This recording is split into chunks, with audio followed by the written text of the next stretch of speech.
Chewy and fudgy na brownies naka-level ng KFC. Tara, luto tayo mga mare.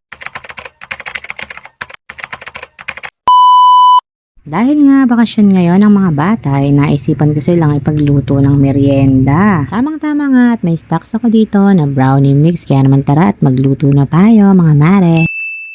Bukod sa brownie mix nga, ikakailanganin natin ng itlog. Nakalagay sa instructions ay 2 pero kung gusto mong mas maging fudgy ay 3 na yung ilagay mo. Kaya naman 3 yung nilagay ko. Kakailanganin nga din ng half cup ng butter or pwede rin namang mantika lang at 1 kutsara ng tubig. Bago nga ako magsimula ay pinreheat ko na muna itong oven for 10 minutes. As per instruction na din at pagkatapos nga niyan ay igagayak na natin yung butter. Ang kagandahan nga sa ganitong premix na ay hindi na tayo mahihirapang maghanap pa ng iba't ibang ingredients dahil ito ay nakapack na. Kaya naman madali na tayo makakagawa anytime na gustuhin natin ng brownies. Nang mailagay ko na nga yung brownie mix ay sinunod ko na nga itong butter. Minelt ko na yan sa microwave. At isinunod ko naman yung 1 tablespoon ng water. Pagkatapos naman ay itong 3 eggs ay sinunod ko na rin. At mekos-mekos nga lang natin yan mga mare hanggang mag-combine ng mga ingredients. O diba ang dali lang. Available nga pala yung ganitong brownie mix sa mga groceries or supermarket. 100 plus yata yung bili ko dyan. Medyo matagal na din kasi. Napakadali lang niyang lutuin mga mare at siguradong masasatisfy ang craving mo sa fudgy brownies. Parang kalasa siya ng brownies ng KFC.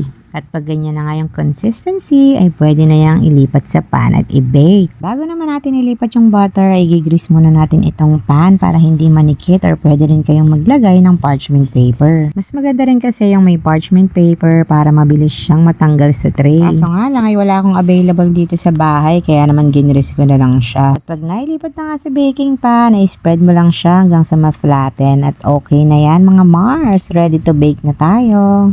Naalala ko nga meron akong biniling dark chocolate chips kaya naman maglalagay na lang din ako ng kaunti dito sa top ng ating brownies. Pwede rin naman kayong maglalagay ng nuts on top kaso nga lang di available ngayon dito sa amin kaya hindi na ako naglagay. And tada! Ready for baking na nga itong ating brownies. O diba? Parang ang perfect ng itsura niya at isasala nga natin yan sa oven ng 30 to 35 minutes. And fast forward, after 35 minutes ay nag-toothpick check na nga ako. At mukhang okay na nga siya dahil wala namang dumikit na butter sa toothpick. Kaya naman eto at hinango ko na nga at nilagay ko dito sa may cooling rack para lumamig na. At nung lumamig na nga ay nilagay ko muna siya sa ref for 1 hour. Mas nagiging chewy daw kasi yung brownies kapag ganun. And after 1 hour nga, eto, at kumuha na ako ng 3 slices para i-try. And as you can see, ang ganda ng kinalabasan niya mga mare. Crunchy yung outside and chewy yung loob as in napaka-fudgy niya. Hindi rin siya ganun katamis kaya naman sinisigurado ko sa inyong hindi ito nakakaumay mga mare. Kaya naman i-try niyo na rin at sigurado ako magugustuhan din ito ng mga anak ninyo. Achieve na achieve talaga nito yung gusto ko sa brownies na chewy and fudgy at hindi dry. Napaka-perfect nga din itong i-partner sa black coffee kaya naman nagtimpla na ako habang nagte-taste test. At yung natira nga ay nilagay ko na sa top at nilagyan ko ng cupcake liner. O diba? Pwede nang ibenta. Bili na po kayo, char!